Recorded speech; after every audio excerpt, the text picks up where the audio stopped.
Hello dear children. MS access last class में discuss कर रहे थे हम. As we know that MS Access is a database, and we know that what is a database.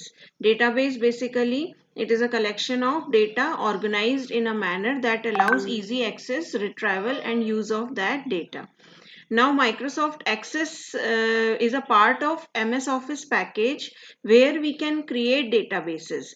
Microsoft Access is a relational database management system, RDBMS. RDBMS means when we prepare or create any database in tabular form, that is relational, that is called relational database, that allows you to create, manage and process data in the form of multiple tables.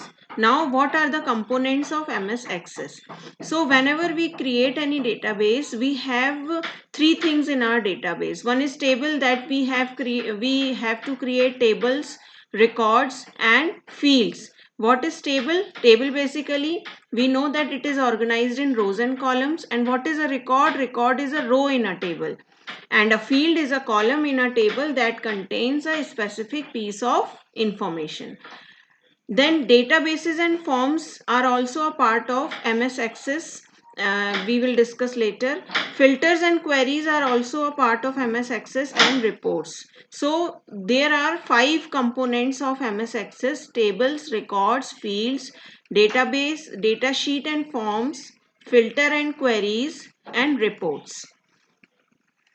Now we are learning MS Access 2016, and to open 2016 just we have to follow the steps given here. Just if you want to open any app, you have to click on the start button and click on Microsoft Access 2016. Creating a database using template. You can create a database using a template also. Means there are some sample databases are created here. You can open these database to create your own.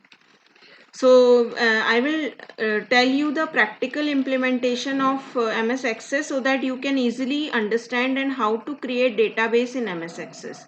Now if you want to open a database file, what you have to do is you have to just click on MS Access, and whatever file name you have saved, that you have to click on that file name and you will click open, select your file and then click open. So this is MS Access. Now there is a one project we will create, like if we want to create a dance class database where we have these fields, and these are the data types of field, and there is a description. Data type means which type of data a particular field is storing. So here we will create a MS Access database in our next class. Okay students, thank you and have a nice day.